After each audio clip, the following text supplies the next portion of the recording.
Bum, bum, da da da da da, bum, bum, da. Hey guys, what's up and welcome back to the Roomies Digest. My name's Christine, and if you clicked on this video, you know that we're in for another episode of Battle of the Books. Battle of the Books is a series that I started on this channel where I ask a creator from Bookstagram, Booktube, and BookTok to recommend me a book. Technically, these creators can recommend me any book that they want, but I like to give them a genre suggestion to try and keep the playing field as even as possible. In May, we are celebrating Asian American and Pacific Islander Heritage Month, so I had the opportunity to ask a few creators to recommend me books based off of that theme. Because technically that's not like a genre, but we're going with a theme this month. During the month, I read all 3 of these books and rate them based off the Cawpile rating method, which I have the video linked down below. This was a method created by Book Roast. The book with the highest rating gets 1 point for their platform. At the end of the year, the platform with the most points is going to be the platform that has officially recommended the best books for the year of 2023. So far, all of the platforms are already on the board, but it is a really intense competition. I'm super excited to get into this video and introduce these creators to you, so let's go ahead and get started. The first creator that I want to introduce to you guys is going to be representing YouTube today. Her name is Tammie, and she is from Tammie Tries to Read. I feel like Tammie and I have very similar fantasy tastes, but when it comes to like literary fiction or like YA books or romance, I don't know if Tammie and I have tastes that align. So it will be very interesting to see what book Tammie recommends me. It honestly wouldn't surprise me if she recommends me like Wesley Chu or something. The only other book that I think she might recommend me is Daughter of the Moon Goddess, but I'm really not sure. I feel like Tammie is going to be a wild card. So let's go ahead and get into her video and see what book she actually recommends me. Hi, Christine. Thank you so much for asking me to take part in this. This is so exciting. And I hope you like the book I choose for you. Fingers crossed. But I chose this book specifically because I know that you have in the past enjoyed a good Shansha C-drama, you know? And I just feel like this book fits those vibes perfectly, and that is Daughter of the Moon Goddess by Su Lin Tan. I hope that you haven't read this yet, or that no one else picks it, but it is a really popular one, so maybe someone has. I don't know, but this is one of my favorite books, and in my opinion, it is the best original English language, as in like not translated from Chinese, encapsulation of like what a good Shansha drama should be like. It's not everyone's cup of tea. I have seen some like mixed reviews for it now that like more reviews have come in, but I really hope that you fall on the side of people who enjoy this. I feel like even if you don't love everything about this book, you will still enjoy the vibes of it and you will still have fun with it, hopefully. If I'm wrong, we'll pretend this never happened. But yeah, that is it. That is my pick for you. I hope you enjoy this, and I can't wait to see the video. Am I getting better at guessing, guys? I'm mind blown. Okay, so Daughter of the Moon Goddess, I feel like this is a slow burn romance, but let's go ahead and pull it up and see what the official summary is. A captivating debut fantasy inspired by the legend of Shangji, the Chinese moon goddess, in which a young woman's quest to free her mother pits her against the most powerful immortal in the realm. Growing up on the moon, Jingyan, I think, is accustomed to solitude, unaware that she is being hidden from the feared celestial emperor who exiled her mother for stealing his elixir of immortality. Already the drama is there. But when Ying Yin's magic flares and her existence is discovered, she is forced to flee her home, leaving her mother behind. Alone, powerless, and afraid, she makes her way to the Celestial Kingdom, a land of wonder and secrets. Disguising her identity, she seizes an opportunity to learn alongside the Emperor's son, mastering archery and magic. We love an archery trope. We love an archery trope. Even as passion flames between her and the prince to save her mother, Jingyan embarks on a perilous quest confronting legendary creatures and vicious enemies across the earth and the skies. But when treachery looms and forbidden magic threatens the kingdom, she must challenge the ruthless celestial emperor for her dream. Ooh, This one sounds like a really fun time and a doozy of a book. A doozy of a book. Wow. Okay. Thank you, Tammie. I'm really excited. This has been on my TBR for a hot minute. So now I have no excuse. I have no excuse. The next creator that I want to introduce to you guys, her name is Joanna and she's from Joe's Journal. You guys have probably seen her on Instagram. Her feed is amazing. She does these really great like journal kind of like aesthetic entries about books. And I have been such a fangirl of her for so long. Like I just love all of her spreads. I think she's incredibly creative. And I feel like on Instagram, we're very like supportive of one another, though we haven't actually met in real life or anything like that. But I just am such a big fan of Joanna. So I think she is gonna recommend me, I wanna say Song of Silver Flame Like Night. And I know y'all, I haven't read that book yet, okay? It was on my anticipated 2023 reads. So if Joanna did some digging and she saw that on my own TBR, I'm going to say that that's gonna be the book that she's gonna recommend me. Other than that, I'm not really sure what she could recommend me that I own, that's like on my owned TBR. I want to say that's probably the one, unless she pulls a curveball and she's like, yeah, you should have read Babel. Yeah, you should have read Babel by now. So that's going to be the book. That's going to be the book. That might be it. Actually, there are lots of books that I should have read, but I haven't read yet. So let's go ahead and watch her video and see what book she actually recommended me. Oh my gosh, stunning. Hi everyone, happy Asian American Pacific Islander Heritage Month 2023. My name is Johanna. You can find me on Instagram at Joe's Journal, where I highlight books mostly by Asian authors and other marginalized voices. I'm also a stationery lover, planner, journaler, hand letterer, so you'll see some of those things on my Instagram page as well. Okay, so May. Even though I celebrate my Asian heritage all year long, being Filipino, the books I'm going to share with you today are by Filipino authors and are mostly fantasy, because I'm mostly a fantasy and speculative fiction reader. I do read other genres, but today we're going with speculative fiction. Okay.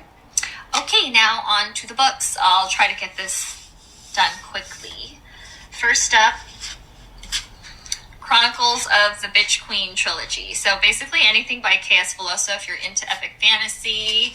Wolf of Orenyaro is the first book in this trilogy. So she also has a prequel trilogy set in the same world as Chronicles of the Bitch Queen, and that's the Legacy of the Lost Mage trilogy. I read the first book in that one, really enjoyed it. I'm such a fan. Two standalone books of K.S. Veloso. I haven't read these yet, but I'm gonna assume they're really good. Also, the covers are so good. A YA horror, so Blood Ties. I really like this one. We will not be reading a horror book today. Philippines and has Filipino folklore in it. Next up, Roshani Chokshi, so specifically the Gilded Wolves trilogy, which is a YA Not fantasy, Joanna giving me heist options here. situation. And most recently, The Last Tale of the Flower Bride, so this is her adult debut, which I really enjoyed, you can tell. And then, what else? Rinchu Peiko. So, Silver Under Nightfall. This is an adult, it's like fantasy horror that I really liked. She also has I definitely have that too. Oh my gosh. Trilogy, which I read, I want to say a couple years ago. I need to reread it. I really enjoyed this one. Another bonus. So this is a YA horror. The Sacrifice, set in the Philippines, also has Filipino mythology in here, so I really enjoyed that one. The Sleepless. If you're into speculative fiction, this one. Joanna really said I'm gonna give you a whole sort list, of like and you can pick what you want. Sci-fi, but that's a good one. And last but not least is The Spear Cuts Through Water, which was one of my favorite books that I read last year.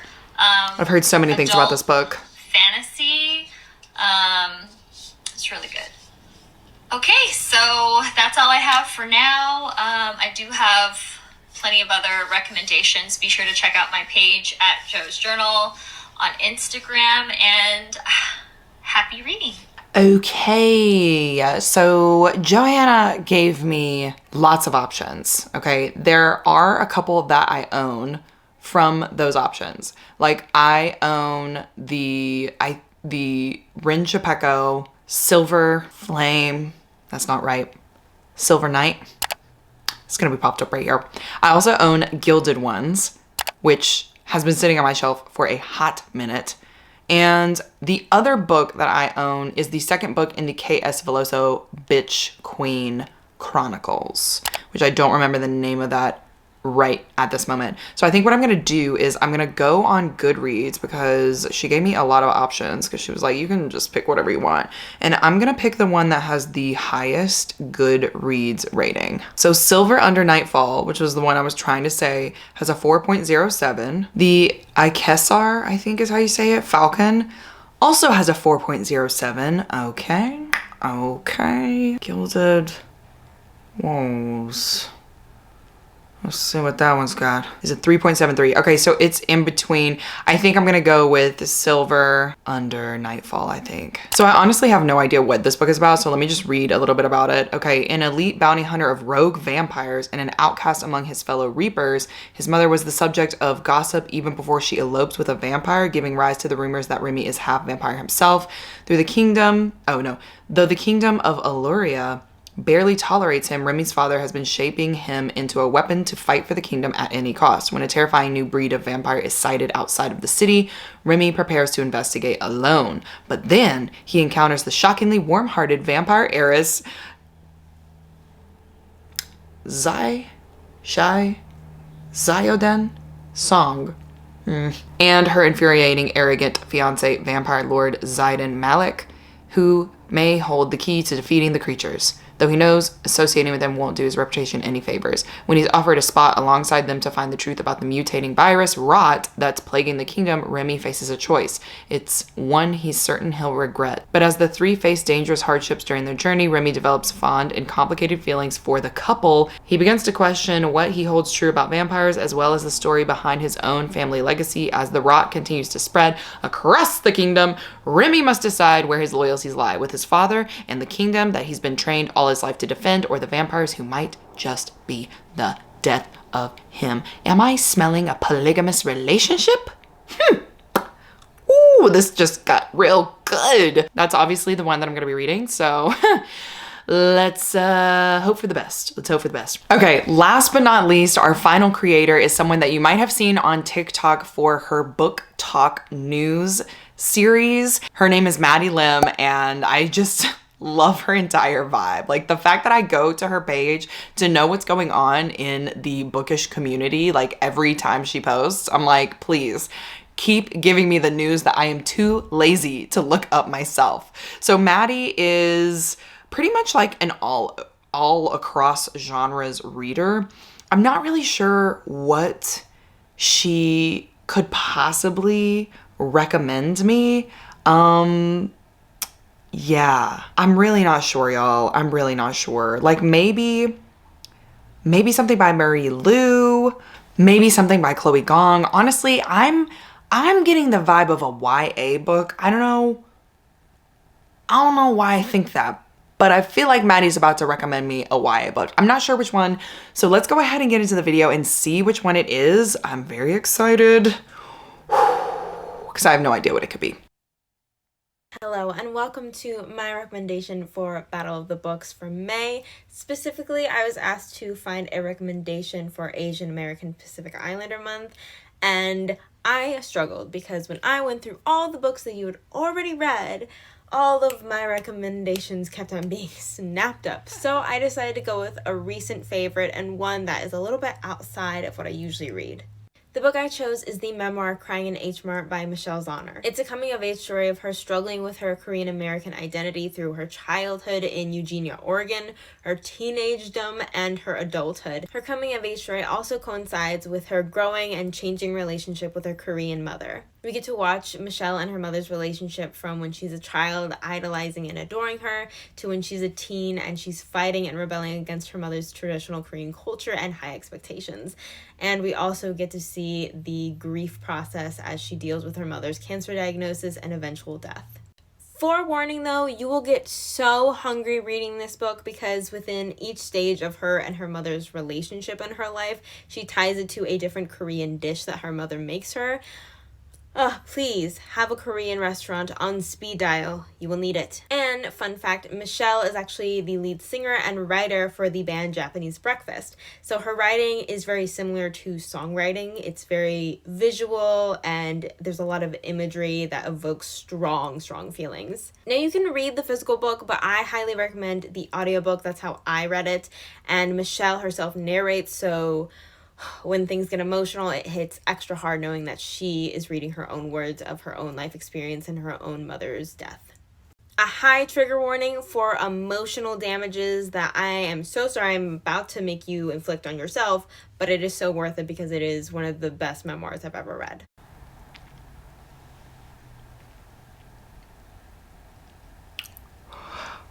I don't know if I'm ready. I don't know why this book didn't even cross my mind. Maybe it's because I thought I was safe because I don't own it.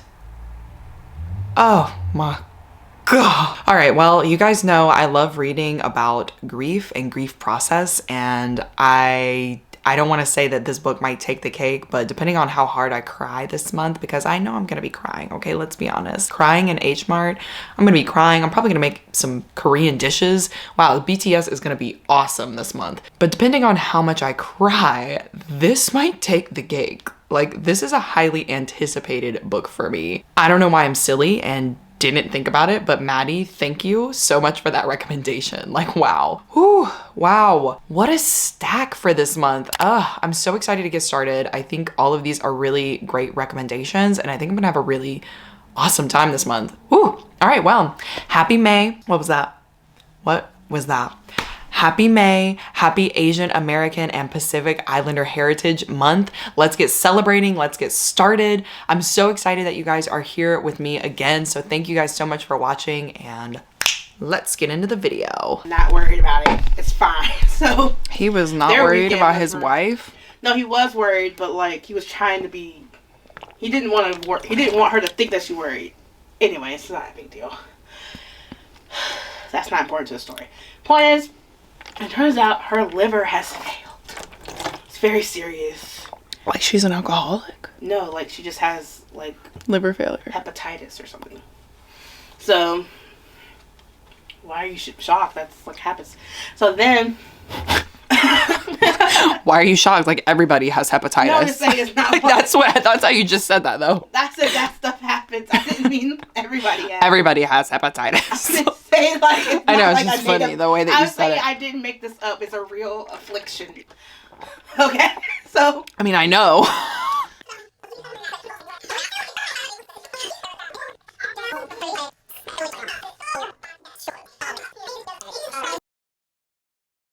This is what I mean when I say Monique comes into my room and she literally tells me the whole plot to like whatever she's watching. Well, I have right to triple check if you're not going to watch it, but I really sold you on this one, so I'm going to be quiet.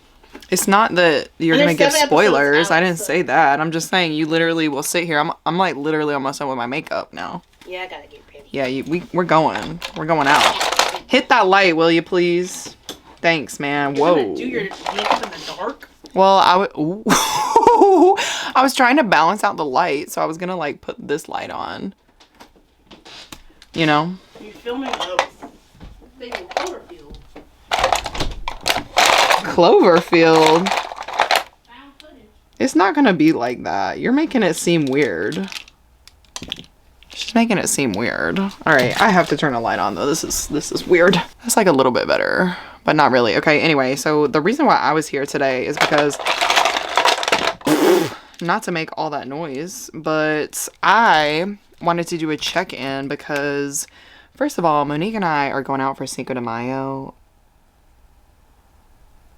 Y'all know I gotta be quiet because I'm doing my eyeliner. Hold on one second. Woo.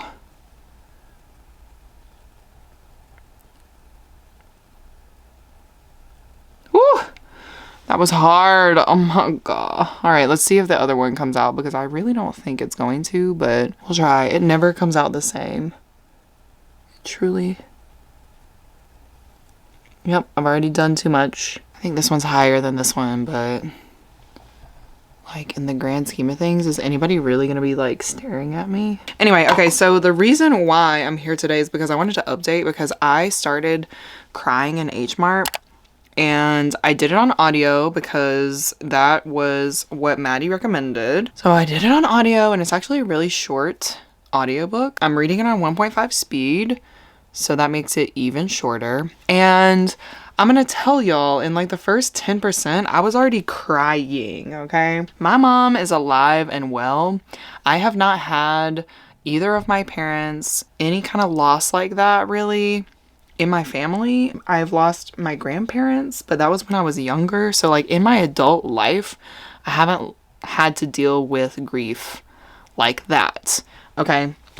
So let me preface by saying that, because I just don't know what that feels like. So to be living kind of like through like the author's narrative on her relationship with her parents, and like her mom specifically, who has passed, like that has just been so sad. It has been so sad and so like weirdly relatable. Don't mind me, I'm just putting on some primer. So yeah, she just kind of was in this limbo of being Korean and American, and she's an only child, which also so relatable. That's the part where I was like, dang girl, like I feel you on a spiritual level, because being an only child is so lonely. So lonely. And you know, some people thrive, but like other people who are pack animals like me, like I have always wanted to have like a big family. Like I've always wanted to have like a sister. I've always wanted to have somebody that's like always had my back. And truth be told, like that's just not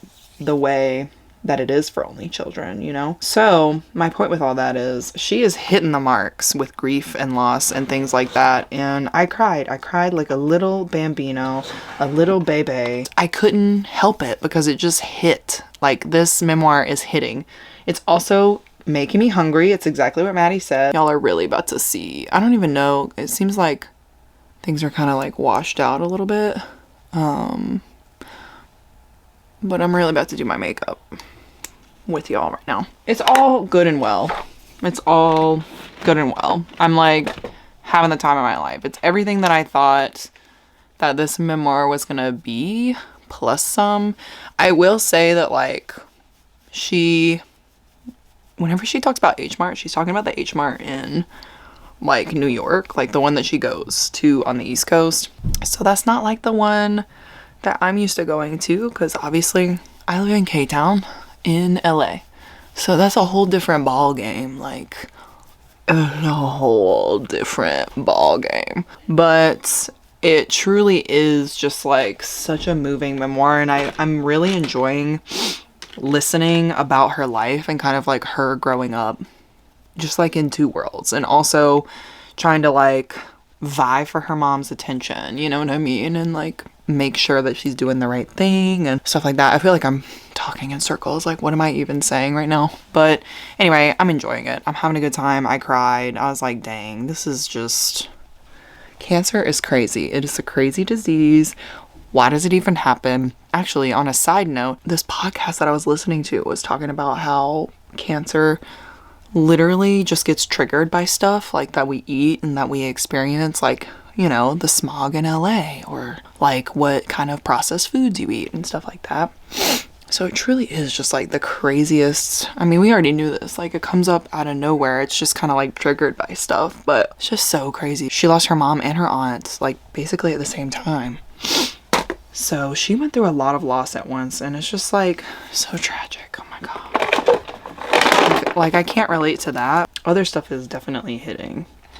And I can relate in the fact that like I know if I lost in either of my parents, you know, mom or dad, and it's not like I'm never gonna lose them. Like obviously everybody dies. We're all gonna die. I'm gonna die one day, you know? But I can't imagine. Oh man, I can't imagine. It'd be so crazy. It'd be so crazy. And she's really not that much older than me, so. But she did lose her mom at like a young age. Anyway, it's a good memoir. I'm having a good time. That's really all I can say right now. So I'll check in when I'm done. Memoirs are gonna be like hard to rate really, but I'm feeling a 5-star. Like I think it's just gonna be 5 stars, you know? I just love books about grief. I just love them. So that's my update for crying in H Mart.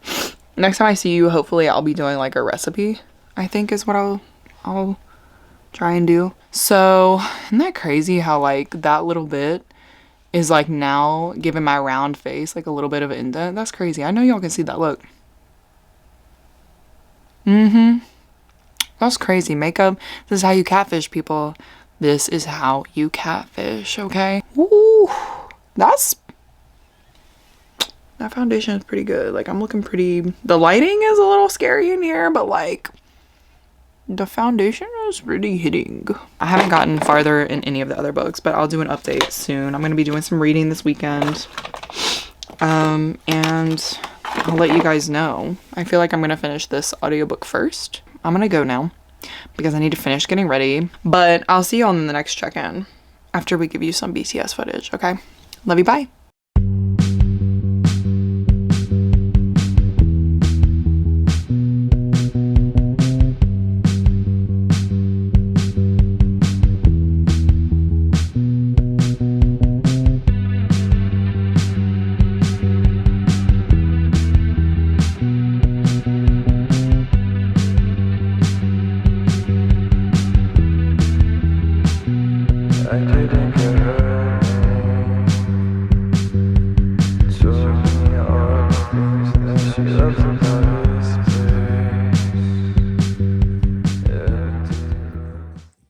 Ew.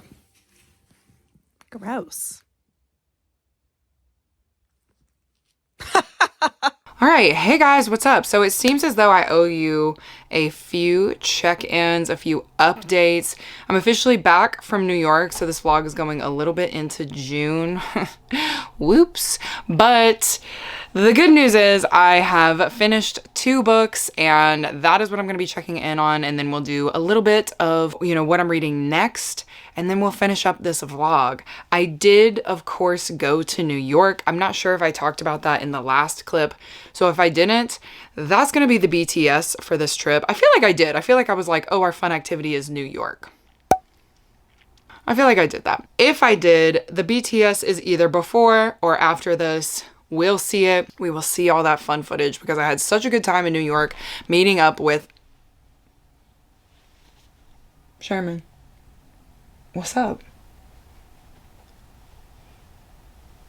Okay, you're gonna be a parrot. So I ended up going to New York. I ended up meeting a bunch of, actually I've met a lot of the booktubers that I met up with before. Obviously Rachel, Jayla, and Jess. The only person that I hadn't met in real life was Amanda, and Amanda's pretty much exactly how you would think she is in real life. Definitely just such a fun time, and I love her so much.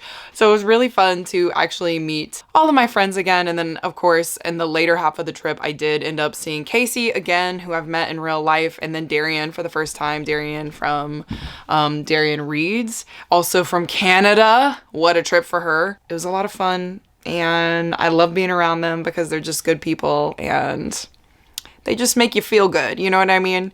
So anyway, that's the New York trip. Let's get into the actual book check-in. So the first book that I want to talk about today is Crying in H Mart, which I actually read most of this on audio. And I read the other book that I'm going to talk about on audio too. But I did intermittently spread in some of the actual like book reading because there are some quotes in here that I wanted to highlight and annotate just a little bit. I feel like this is going to be so hard to rate because this is a memoir, and when I was thinking about like how I was going to do the call-pal for this, I think I'm going to have to do a whole different like call-pal for a memoir, you know what I mean? Because it's based on someone's life. It's not like it's fiction. And so like how can I judge how, you know, the story of someone's life is, you know, the plot of someone's life, you know what I mean?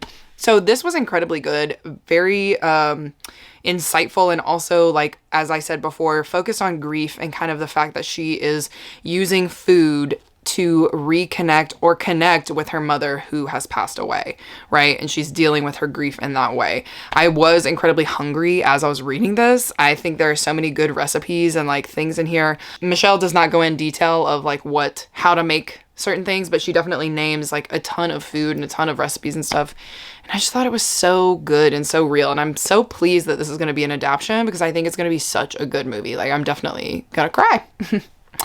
I'm definitely gonna cry. So anyway, that is the book that I finished. We'll see about the call pile at the end of the video, and I'll explain to you guys how I'm gonna be rating that one, because I know it's obviously a little bit different. So the second book that I ended up reading on this trip, on the New York trip, in its entirety, in its totality, was Daughter of the Moon Goddess. And this was the one that I really read on audio as well. Like, I intermittently would come in with the book, but basically just use my Scribd subscription. And you guys know I love Scribd. It is like the Kindle Unlimited of, audiobooks, except like they don't have like Scribd originals. It's like actual like books by publishers and stuff. But I really liked the audio of this one, and I think this is probably one of the best love triangles that I have ever read in my life. I thought it was so freaking cute. I had such a good time with this one. I really want to read the second one, but I have obviously other books that I need to read first. But I loved this book. I mean, I don't think it's a 5 stars. We'll see how the call pile goes. If it is, it's like a light 5, but it's definitely like between the 4 and the 4.5 range, because I love this book. It literally felt like a Studio Ghibli movie. It was just incredibly cute. The love triangle was very fun because you didn't know who she was actually going to get with, and still at the end of this book you don't know who she's going to get with. Like, I have full faith that the person that I want her to be with, in the end she will be with him. But I usually always pick the wrong person. So that's why I don't like love triangles usually, but I thought this was done really, really well. So I think the only like kind of gripe that I have with this one is it was heavily plot and like story based. So what I mean by that is that it's a bird's eye view of what's going on in the book. Whereas like I would have really liked to get into the characters' minds to like really like get sunk into the story and like the characters and things like that. I've heard that the second book is more character based, like more character focused. So that's making me really excited for the second one. I also think obviously some things that happened in this one will get kind of wrapped up in the second one, as well as we'll finally figure out who she's gonna be with at the end of the book. Woo! Anyway, it was just so cute and I really enjoyed it. But I can see why people would say it's incredibly slow, because when I was reading it on audio, I think it was like up to the 31%. Like, this always happens. Like, I will be bored until like one moment and then I'm like, what percentage is this? Like, what page number is this? So it was like the 31%, something kind of interesting happened, and then literally at 50, something crazy happened. So you definitely have to get like halfway through this book. And to put it into perspective, I mean, this book is 500 pages, so that's 250 pages until you get into the nitty gritty. So I can see why some people would DNF this if you don't get to the halfway mark. Honestly, I think if you got through Ninth House, you can get through this. You know what I mean? This is an easy read. And I also think that there are some really cute quotes and stuff in this book. Like, it just felt like Studio Ghibli. Like, if you like that kind of a story, like that kind of a book, that kind of like an adventure, then you'll like this one. It also has some good time jumps, I think, that usually sometimes people don't like time jumps, okay? Very small ones too, to just kind of like skip over the training aspect and like things like that. Sometimes I think they're necessary. You know what I mean? Like, we all know we got to go through the training sequence to become the cool person that knows how to, shoot the bow and arrow and blah, blah, blah, blah. But anyway, I thought it was done really, really well. And I'm excited. I'm excited to get into the call pile for that one as well. All right, so the next book that I'm reading, I've started, but I'm not anywhere near the middle. I don't know how, but I accidentally changed the camera angle, so I apologize. Anyway, the book is in the other room, but I do have the cover right here. It's Silver Under Nightfall. This one by Ren Shipeko. Okay, so this one is like about a vampire. It's not even a vampire. He's a vampire hunter, right? Who supposedly has like vampirism in his blood. It's almost as if it's set in like, I want to say like 1800s London. That's like the vibe that I'm getting from this. But essentially this guy is a vampire hunter, and to be a vampire hunter as his father was and his father's father and, all these people, you have to like kind of take these drugs that are derived from the blood of actual vampires. So I'm really not far into this one. I want to say I'm probably like 20 to 30 pages in, and it's a good chunk of a book. I want to say it's like 400 something pages. But so far, the writing, like I tried to start this one on audio and I couldn't get down with it because it was like an older English man, and I was like, I just don't want to hear this accent while I'm reading this book. So I'm reading it physically and I'm liking it so far because the world is incredibly interesting, but I haven't gotten too deep into like what the plot or like what the juice of the story is. Apparently what happens is there is like a new hybrid vampire that emerges, and then our main character has to figure out how to kill them, I believe. But yeah, I like him. His name's Remington. I think it's gonna get crazy, but it's definitely already, like, from the beginning of this, it was bloody. They're like cussing every like 2 sentences and just like, it's very like gritty. So I'm liking that aspect of it. I mean, I'll look at this cover as well. It's amazing, really fun. I'm excited to see what Remington gets into. We'll see, because he's really just not, he's not dealing with these vampires, okay? He's just not having it. He's not impressed with them, doesn't like them. You know, it is what it is. So that's what I'm reading now. I will get into that one and check in with you guys, and then we'll do the cop out for everything. But that's the update. That's it. That's what's going on. Now we're going to run the New York roll, or we might just have a sit down where I explain what happened in New York. We'll see what the footage looks like. Anyway, see you guys in a little bit. Wow. The wind blowing through looks very good. Ah! Hello. Oh fuck, I missed my shot. Our train is here!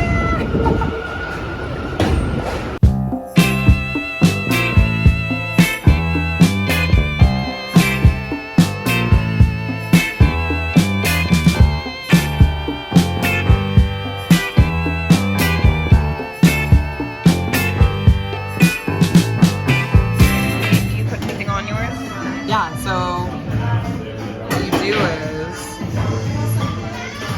you take this, you take your little oyster right here. Oh no. You take your little, whatever this is. Okay. You put it on top like that, like so. I don't really know what this is, but we're gonna put a little bit more. Okay. You don't even know what that tastes like. And then we slurp it up? Like a shot. How is it? Right. It's actually really good.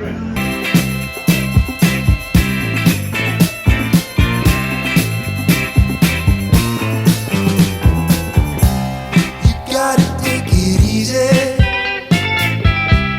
You gotta take it easy, baby. You gotta take it. You take it slow. You gotta keep it simple. Gotta keep it simple, baby. You gotta keep it. God only knows. The nightmares are gone. Just waking up. First things first. Easy does it.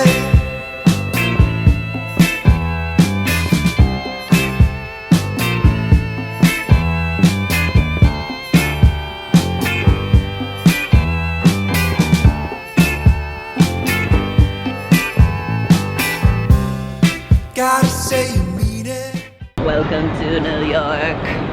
It's been waiting for you. This is very cute. Hello. I have nothing to say, but look how cute she is. Look how beautiful this city is. I showed you the worst part of the city. Yeah, my bad. Like, not the bus. I'll get B-roll. Insert here now. There we go. Bye. Bye.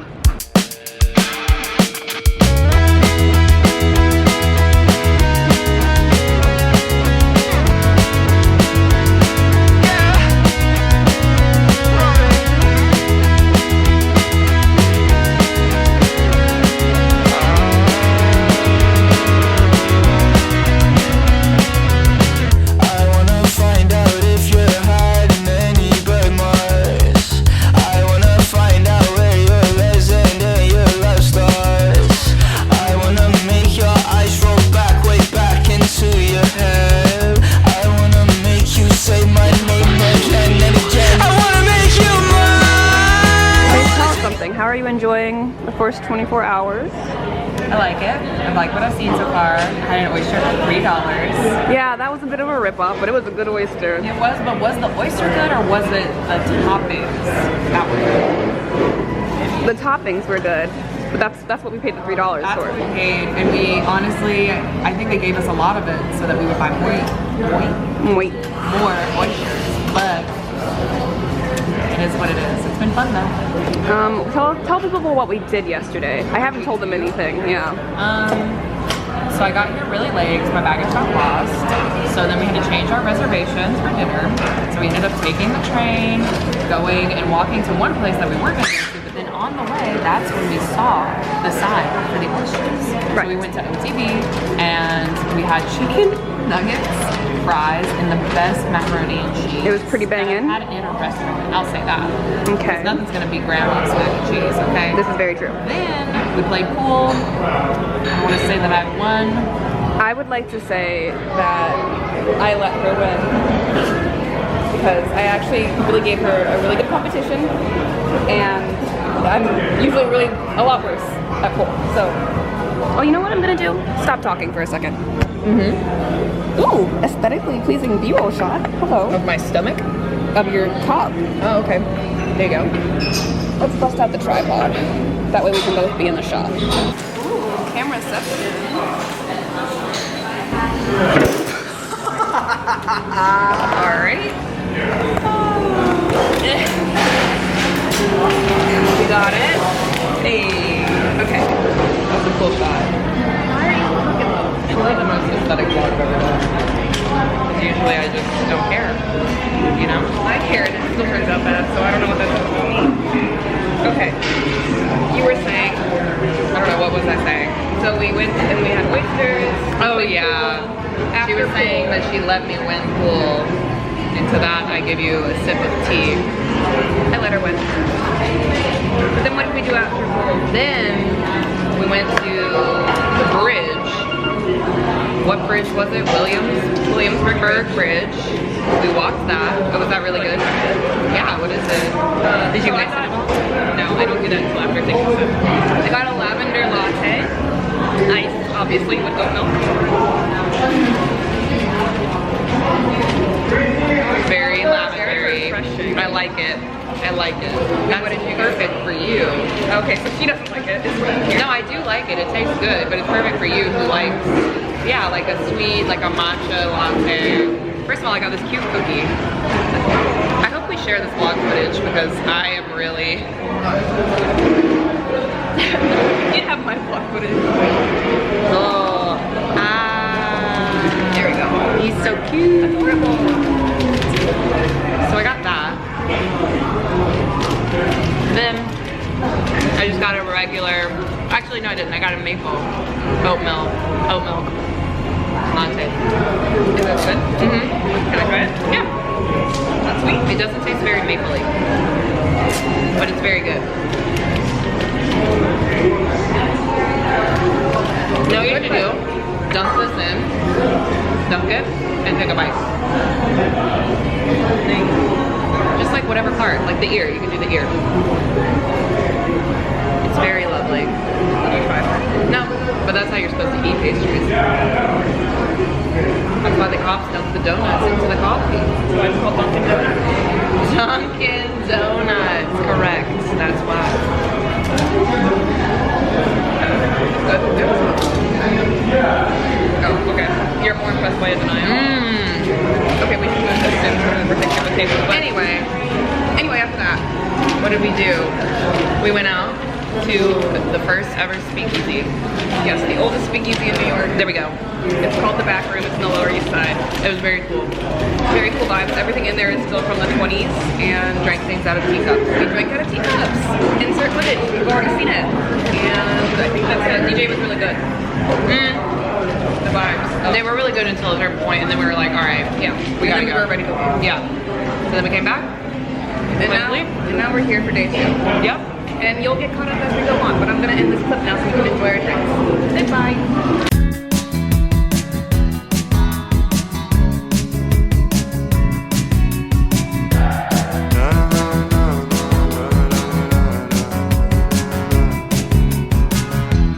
I've been stuck in limbo, thinking about the rainbow way over there. I don't have a car, so gotta take the high road if I really care. I deserve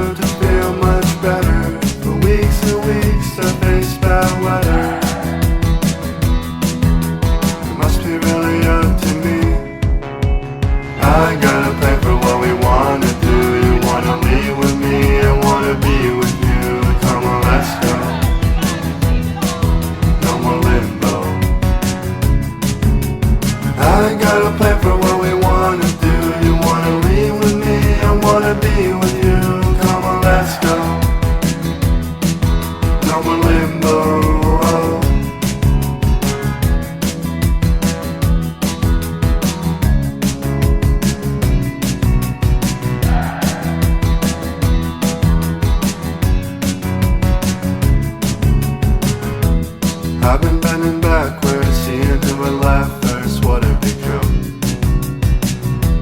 This song makes my head hurt. It's no more whatever. Change up the tone. I deserve to feel much better. For weeks and weeks I've faced bad weather. 1, 2, 3.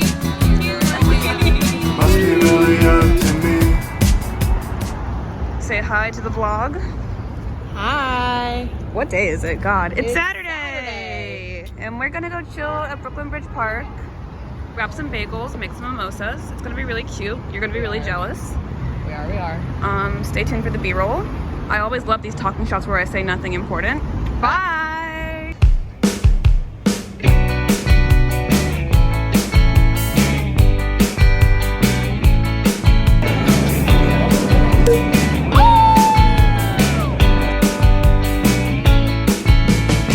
Falling in love in my old blue car, driving through the night with you on my mind. All our wet clothes, warm skin, no shoes. Swimming in the dark is always such a rush with you.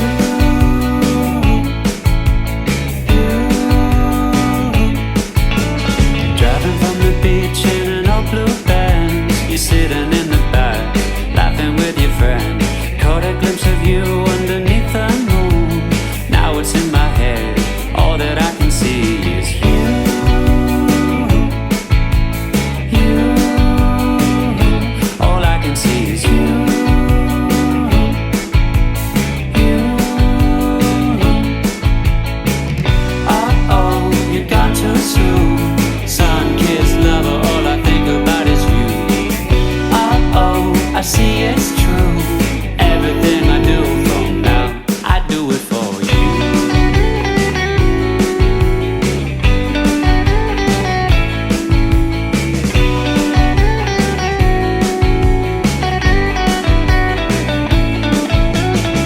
All of the things that I used to be are pictures on my wall for everyone to see. All of the words that I mean to use are trapped inside my head. Instead, I sing them for you.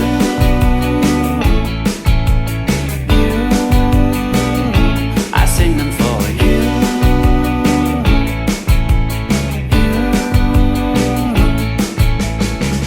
Uh-oh, you're gone too soon. Sun-kissed lover, all I think about is you. Uh-oh, I see it's true. Everything I do from now, I do it for you.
But it's really us, Casey. It's always us, Christine. Always it always us. comes back to us.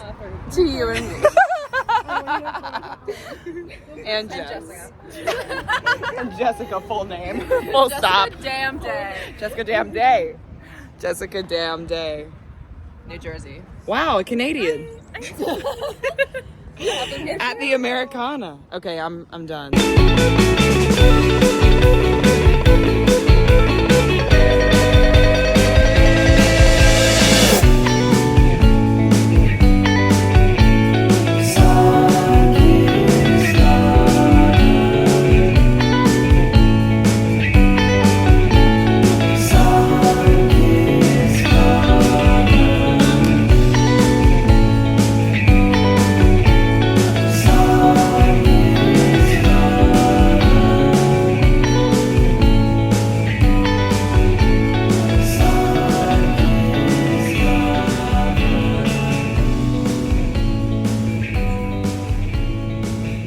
Whoa, wowza. Okay, we're here.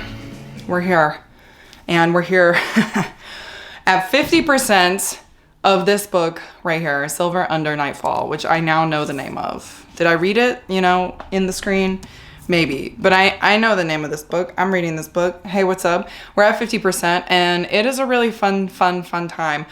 We are finally at the polygamy, okay? I didn't know what to expect.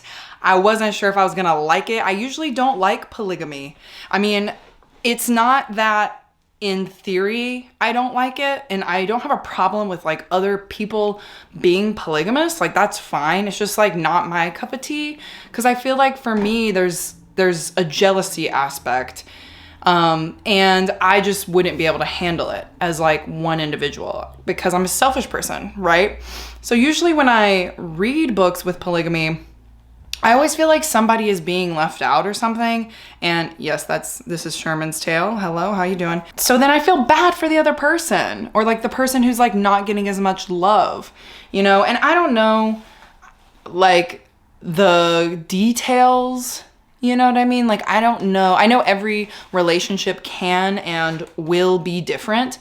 Everything is, you know, up in the air. There are no rules when it comes to relationships and things like that. But for me, like, polygamy is always hard to read about because I always feel like somebody's getting left out. And that is something that I have to deal with when I talk to my therapist, because I have FOMO all the time, not just in relationships. Anyway, so we're really getting into it. My point is, usually I don't like polygamy because I'm just like, wow, this person is so sad. But this is like polygamy done well. Like, I don't think I've ever read a book quite this good with polygamy. How many times have I said polygamy in like the past 2 minutes? And it's not even a romance book. Like, it's literally a fantasy about vampires, but there's a polygamous relationship in this book. I'm loving it. So the thing is, I thought that our main character Remy was gay at first because he was essentially getting pimped out by his dad to like gain information about the vampire courts, okay? And I know I've mentioned this, but to catch you up, he is a vampire hunter. He's not an actual vampire, okay? Like, it remains to be seen. I don't know, he could be and we just don't know. Anyway, so his dad was using him to like sleep with these women of the vampire courts, because there's like 8 vampire courts, to get information. And so I was taking that as, oh, he like doesn't like women, because he was just like, it didn't explain that like he was in to women or anything. He just was like, oh, I don't want to sleep with anybody. And I was like, oh, okay, this man's ace, or he's into other men. But then I realized, oh, he just like didn't like being used in that way. So I will say that this book doesn't go into detail of those events. Like, those are like past events that have happened. So that's good, because then I'd just be like, ew, this is really icky. But so far, obviously, because I have so much to say about this, I'm having a good time. We're at the 50% mark, and I feel like there is so much going on with like the plot and kind of like the world building of the courts and like things like that. Like, every vampire court has like a specific kind of like focus. Like, some of them are nomads, some of them are like into like meditation, some of them are into like physical, like not arts, but like physical, like what you would call maybe like a military of sorts, like a military focus. I'm having a good time because, of course, y'all know I love politics. I love getting into the world building, the nitty gritty, and I really like the characters. Like I said, I don't usually go for polygamy, but obviously the characters are really good because they're making me like their relationships, because it's 3 people, okay? Is there anything else I want to say about that? Not really. It's as if we hit the 50% mark. I'm not kidding. We got to chapter like 18, 19. And then literally the interest of joining as a group, like being together as a group, happened. It's like that happened and I was like, oh, I've got to do my 50% check-in. So it's so funny how books are written, because I feel like always at the 50%, there's some kind of monumental moment or like something that has happened. And when I tell y'all I was screaming, because it wasn't the hetero part of the polygamous relationship. It was literally like the vampire man was like, yeah, I'm into you. my fiance is scared to tell you that she is also into you, but I'm really into you. And I've just been like, the tension between Remy and this man the whole time, like Remy has just been like, he's scowling, but he's beautiful. Like he's the most beautiful man I've ever seen. He's just never smiling, blah, blah, blah, blah, blah. And I'm like, sir, I think you have a crush. This is literally like what kids do in 5th grade when they're like bullying each other. It's because they like each other, okay? Men are so funny. Anyway, so that's what's going on in the book. I'm really liking it. I will say that I have been in a physical book reading slump, which I never knew was a thing. Okay, it's the first time this has ever happened to me. So all of the books that I've been reading have been on audio because I just can't, for some reason, pick up this beautiful book and read it. Like it's not just this book, okay? It's other books too, literally everything. I'm just on an audio book binge right now, I guess. I just can't pick up physical books. I never knew it was a thing, but then I talked to Stephanie from Stephanie Bookish and she was like, yeah, that's me. It's me too. Yeah, it's normal. It's a normal thing. So we've decided that it's a thing and I'm not necessarily in a book slump, like a reading slump, but it is a physical book slump for sure because I can't pick up a physical book right now. So don't know what that's about. Got to talk to my therapist about that one too. But anyway, that's the 50% check-in. I'm having a great time. The call pile is gonna be so hard this round. I can't even, okay? Anyway, all right, I'm gonna finish this book today, so we'll get the call pile soon. I'll see you guys in a little bit. All right, kids, we're here. We have finally finished Silver Under Nightfall. And I'm gonna give you my final thoughts and also the final ratings of everything, the call pile, all that good stuff. Okay, so my final thoughts on Silver Under Nightfall. I feel like this book was done so well. Like I loved everything about this. I thought it was very good for like a fantasy like horror. It wasn't like super horror-y, but I can see how it would be kind of like categorized as that because of the kind of like violent descriptions. It wasn't like too bad, like not too gory or anything, but it definitely had like more like violent descriptions and also the fact of like the content matter. I don't want to say too much about that other than like the hybrid vampires ended up being more on like a horror scale than they did on like a fantasy scale. They definitely were created, you know what I mean? So like if we want to call it kind of like a little science fiction-y, we can, but obviously it's set in a fantasy world. So like I said before, the polygamous relationship in this book was so good. I think it's one of the best ones that I've ever read. Like I truly felt like everyone loved each other equally. Like there wasn't any kind of like space for anyone to feel uncomfortable, you know what I mean? I really liked it. Thought it was a good time. Highly recommend if you're looking for that in your books. The other thing I want to talk about is that there was a ton of action in this book and the plot / world building / politics was so good in this book. I thought that everything that happened was just done so well. And though I did guess like a couple of things that were gonna happen with the plot, I feel like it was still done really well. I still enjoyed it.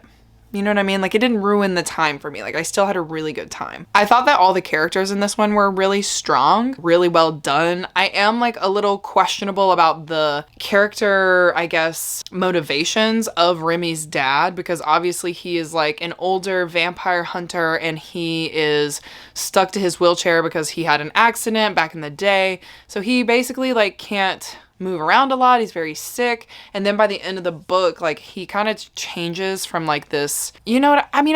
I talked about this with you guys. Like he basically was pimping out his son, right? To get information about the vampire courts. So by the end of the book, he's like very supportive of his son in some ways. And I'm just kind of like, okay, so are we dealing with like more of a morally gray character than just like a straight kind of like bad guy, some people could say? It's going to be interesting to see where his character goes because he had a lot of character development in this book. So yeah, I feel like we're at a really good spot. We're at a very good spot to like move forward with this series. I think it's going to stay interesting because now moving forward, we're going to see more of like the different vampire courts and kind of like those atmospheres and like that world building. I think it's going to be pretty interesting. I think it's going to be pretty interesting. I don't know where the plot is going to go, but I liked what happened in this book. I had a really good time. And I just thought the plot was like very unique in some ways because obviously you can have like a vampire story, you know, vampires taking on human lovers. It's a tale as old as time at this point. But I feel like the way in which Rin Chapeko wrote this and kind of like made it, you know, its own thing. Like it isn't just about, you know, humans and vampires, you know what I mean? It's got like a whole bigger plot, like a whole other horror layer, like layer of horror in there. So I liked it. It was dark. It was good. I liked the fantasy aspects. I liked the plot. There's really not much else I can say about it. Like, I don't have anything that I was just kind of like, that doesn't make any sense. You know, like, I thought it was done really, really well, especially with the, like, fighting scenes, like the action scenes. I feel like a lot of times when people read fantasy, sometimes it can be hard to keep up with those action scenes if like the descriptions aren't done well, or like, you know what I mean, like it's just too fast sometimes. But I feel like this was done very well. Anyway, okay, so that's how I feel about that one. We're gonna get into the call pile of these 3 books that I read for this vlog. I do want to start out with Crying at H Mart, and I'm gonna preface this by saying that I'm not gonna be really rating this one. It's not gonna be part of the call pile. It's not gonna actually be part of, I guess, like the vlog really. It's gonna be more of like a read or don't read instead of it being like a numbered call pile sort of rating. Memoirs are hard because if we did it by call pile, then we would have to think about like the characters, the plot, you know, the atmosphere. It's like stuff that really the writer can't control because these are based off of like actual real things in the writer's life. So for me, I'm not gonna necessarily rate it that way.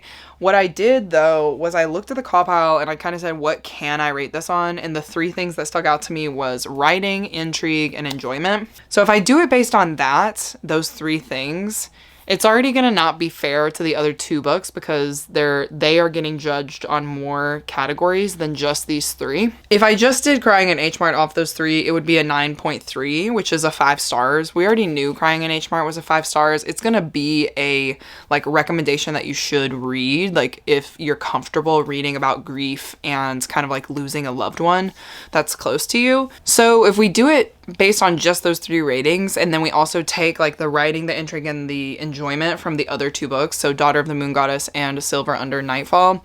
Daughter of the Moon Goddess comes out at like an 8.6, which is still like a 4.5.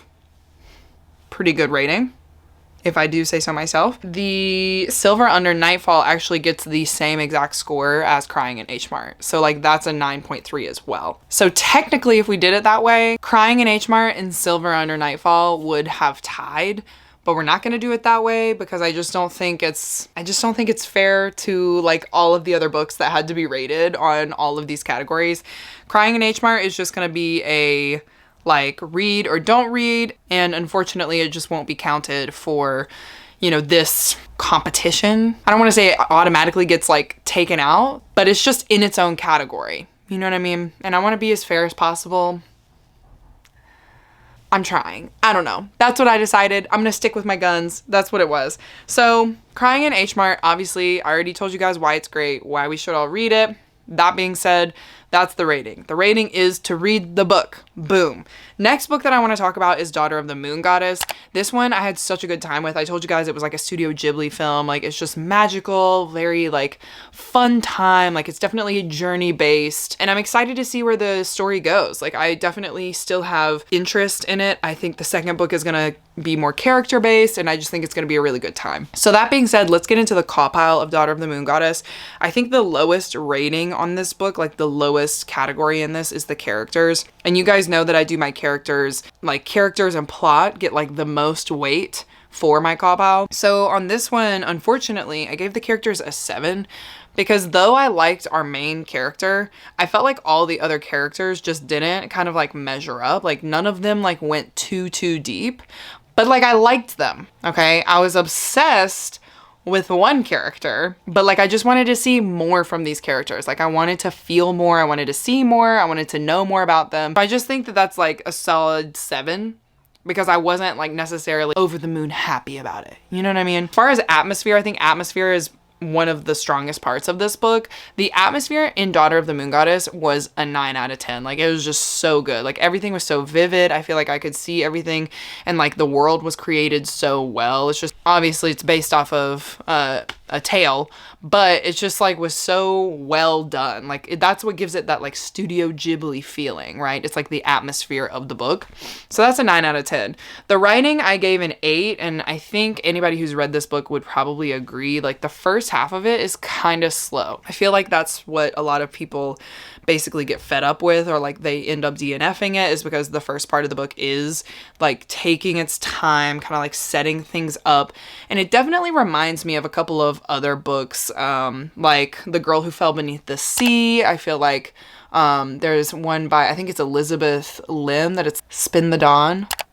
That one. I feel like these books are all similar in the fact that like they're telling a tale. They're based off of a folklore, a legend, you know what I mean? So like they're trying to like spin this incredibly fun story and take you on a journey. So if you don't like that kind of writing, then obviously you're gonna DNF or not spend the time on it. I liked it. It just was a little slow, so it's gonna get an 8. I think they're doing like yard work outside, so hopefully you guys can't hear that, but you know, if you can, just bear with me. The plot for this one was a 9 out of 10. I really enjoyed the plot. I think it's like hand in hand with the intrigue in this one. Like I wanted to know where the story was going, like what was going to happen in the end.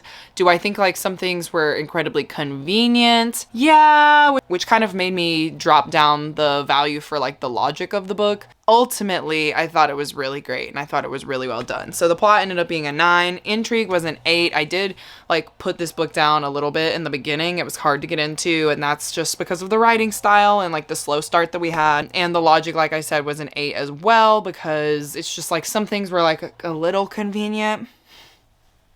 A little convenient. Overall though, my enjoyment for Daughter of the Moon Goddess is a 9 out of 10. It's a 4.5, I believe is what that equates to. It was really good. I really liked it. I'm moving on with the series. Check, check, check. Ultimately, that means that on the Copal scale, Daughter of the Moon Goddess ended up getting an 8.2, which is a 4.5. That feels good to me. I feel like I really enjoyed it. It's a low 4.5, but who's counting, okay? It was a great time. And then obviously, last but not least, we have Silver Under Nightfall. This one came out with shining colors. I feel like I really loved this book and it just had such a good time with it. It was like the perfect mix of like fantasy and horror, while also having like these really interesting plot points, great characters, and a really great atmosphere. Overall, the characters I gave a 9 out of 10. I feel like I would have liked to have seen more from some of the characters, but it's really hard for me to give a perfect 10 out of 10 if we're only getting one POV.